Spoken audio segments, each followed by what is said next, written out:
は長谷川の72分の1スケール AP 対の F4F4 ワイルドキャットの仮組みを行います。ワイルドキャット、大東亜戦争初期のアメリカ海軍の艦載機ね。そうそう、珊瑚海海戦やミッドウェー海戦などで活躍した艦上戦闘機ですね。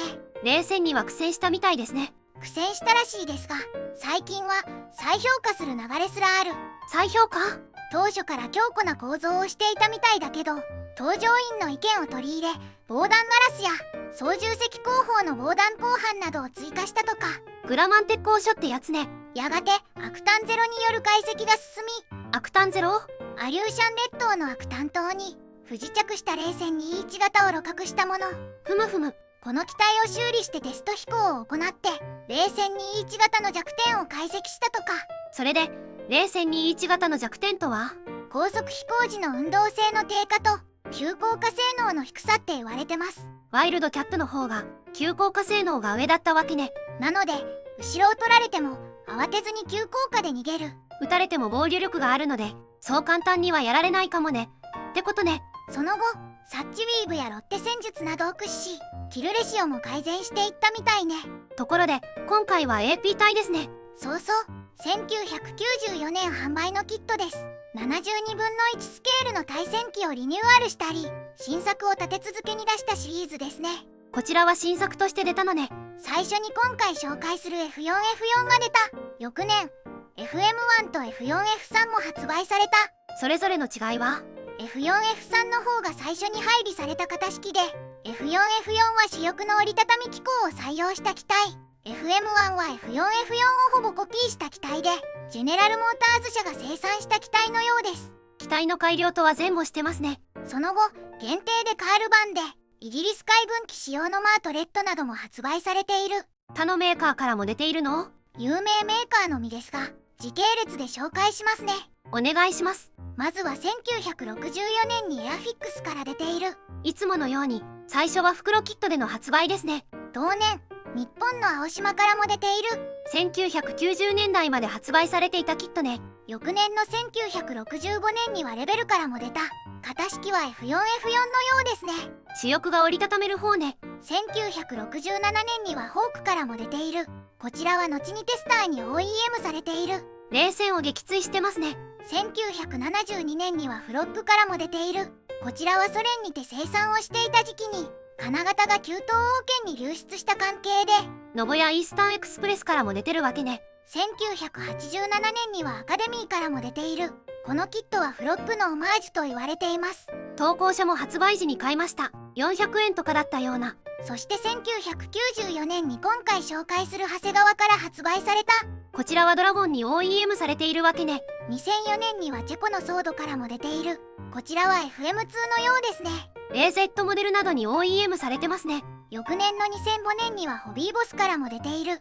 こちらは同友社に OEM されてますね。2010年 AZ モデルからでソードの OEM とは別でイギリス海軍仕様のマートレットが出ている。こちらはマートレットでバリエーション展開してますね。2015年エアフィックスから新版が出た。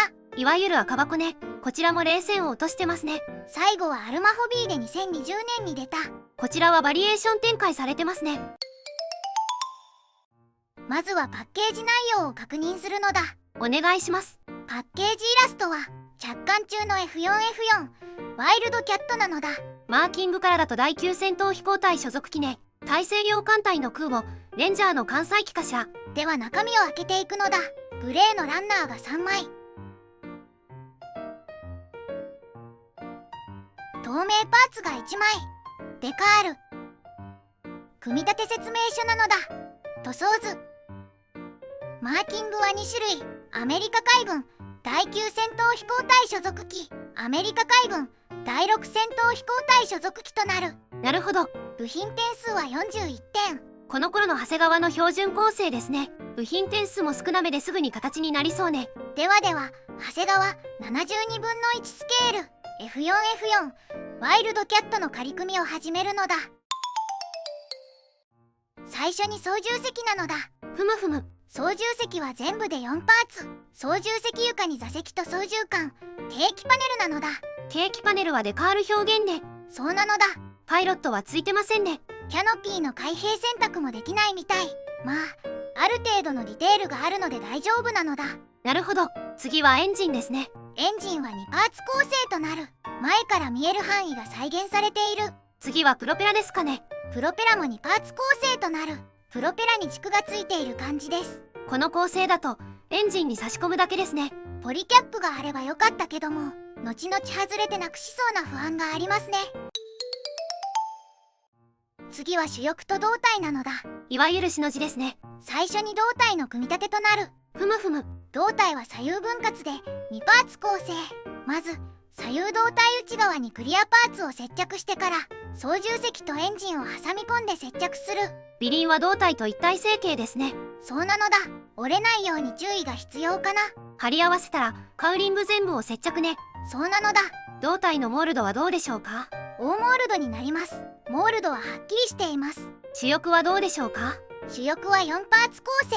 主翼下パーツに主翼上パーツを貼り合わせる。一体成形された気筒管はカットするのね。貼り合わせたら胴体に差し込む。主翼のモールドはどうでしょうか。こちらも大モールドとなる。胴体同様に美しいモールドです。次は水平尾翼ですね。水平尾翼は左右それぞれ1パーツずつ胴体に差し込む構造。ここはいつもと一緒ですね。次はクリアパーツや足回りなのだ。ふむふむ。キャノピーはワンピースとなるので操縦席の開閉選択ができない。透明度は問題なさそうね。問題なしです。次は足回りですね。まずは飛脚。飛脚は左右が一体成形となり全部で5パーツ構成。タイヤと試着の構成ね。その他にも胴体に接着するカバーもあるのだ。次は尾輪ね。戦術通り尾輪は胴体と一体成形。どうやら折らずに済んだみたいね。思い切って切断して真鍮線などで補強してもいいかも。次は細かい部分の取り付けね。カウリングの下部に排気管を接着。胴体上部にアンテナを取り付ける。右主翼下部に気筒管を取り付けね。そうなのだ。最後はアクセサリーね。左右主翼下に増装を一つずつ吊るせる。増装は2パーツ構成となる。増装を取り付けるには穴開け加工が必要ね。貼り合わせ部に穴開け指示は珍しいですね。最後に総評なのだ。今回は長谷川の72分の1スケール F4F4 ワイルドキャットの仮組みレビューしたのだ。仮組み後の感想はどうでしょうか。長谷川が対戦機を精力的に出していた時期のキット。部品点数も少なく簡単に形となった。モールドも美しい大モールドでしたね。このキットは長らく決定版だったのかな。今だとアルマホビーとかエアフィックスがいいのかな。でもお高いですからね。今となっては定番品から外れているのも残念。国産メーカーだと同友社から出てるだけですね。再式済みだしホビーボスの OEM だけどね。なおさら定番品として残っていても良さそうですが、今だと限定でカール品での再販のみ、もしくは中古で手に入れるしかないのかな。冷戦の初期のライバル機飛行機の長谷川からも定番品で出してもらいたいですね。ではでは動画を最後までご視聴していただきありがとうございますなのだ。チャンネル登録と高評価をお願いしますなのだ。次回以降も飛行機プラモデルのレビューを続けていくのだ。ではバイバイ。